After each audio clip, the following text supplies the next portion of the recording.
All right, hello, welcome to this brief weather update. It's going to be a brief one tonight because we got to. I did a lot of walking today and in New Jersey. You can see clouds over Long Island. You can see there's that big storm. But we did have a lot of beautiful clear skies in Jersey. You can see, look at this, absolutely beautiful. In the Pines, checked out some new places.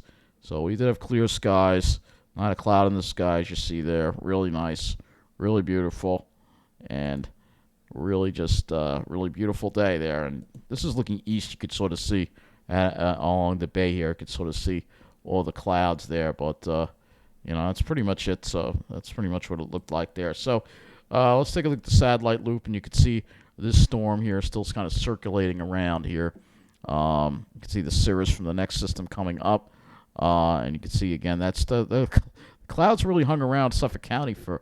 I mean, it wasn't completely clear over Suffolk County at all. Nassau did have some clear skies, but again, if you wanted to go to the Pine Barrens and being clear skies, then you had to be over here in New Jersey for that. Current conditions outside, 37, pretty much upper 30s across the area. And depending on where you were, of course, the temperature varied a lot. So if we look at islip, for instance, it was probably cooler because of the cloud cover here. Yeah, only in the 40s, but it got up to 50s. And you could see some pretty gusty northwest winds still. Like I said, they were just on the edge of it, literally on the edge. So it was almost like a half and half sky if you were in central Suffolk. So let's look at the highs and the lows today.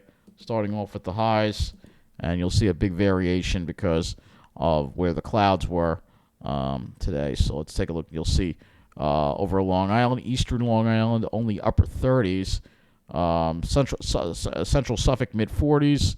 As you got toward the city, it was in Nassau County. You had some upper 40s to around 50, and then around 50 in New Jersey. So, yeah, it was a mild day today for sure across the area.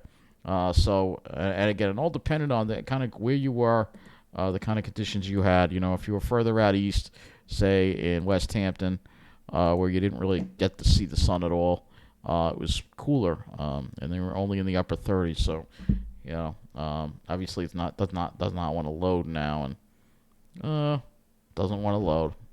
Well, if you don't want to load, we'll just move on to the models because I'm tired. So let's go to the models here and just talk about tomorrow here, and then I'll have a more inclusive weather update for you tomorrow night. But we are going to see rain move into the picture.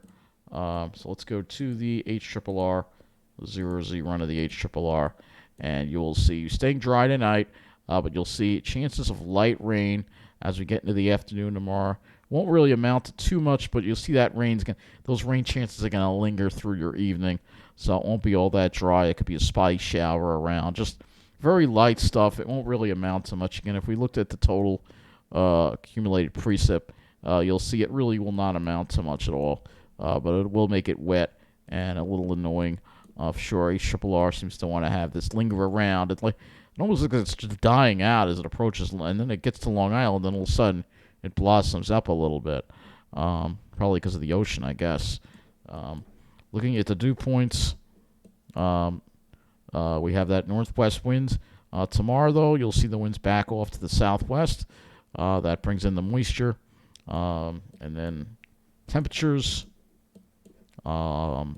Tonight, we might get that radiational cooling. If we do, we'll get down probably into the 20s, maybe even teens in the Pine Barrens if the winds drop. I don't know if the winds are going to drop, though. And then as far as Tuesday goes, upper 40s to around 50, despite the increasing cloud cover that we're going to have. And again, different models do different things with this batch of rain. So let's go to the NAM. The NAM has much less of it. The HRRR seems to generate more of it. I'm leaning toward the less of it, so I don't think it's going to be that wet. Just very scattered in nature for tomorrow. FV3, let's look at the FV3 as well. FV3 also showing that very scattered nature to it. So that's why I don't think we're going to see all that much rain. It'll be just a slight chance of a spotty shower for tomorrow night. Otherwise, really not that much. Here's West Hampton. So let's look at West Hampton here for you. and just show you what West Hampton looked like today. And you can see the difference. Much cooler there, but they had plenty of clouds around. Did have some clear skies for a period in the afternoon, but you can see plenty of clouds around and much cooler conditions versus when you go further west where the sun was out in New Jersey, like Lakehurst, for instance, and you'll see that it was much warmer. Got up to near 49, clear skies, and the winds were a little more of a westerly component too. Dew points were lower too, drier air as well. So that's because less cloud cover away from the storms, you drier air, and that gave a nice sky for the day. So I think that's going to wrap up this weather update. Keep it a brief one tonight because I'm tired. So have a good night, and thanks for watching.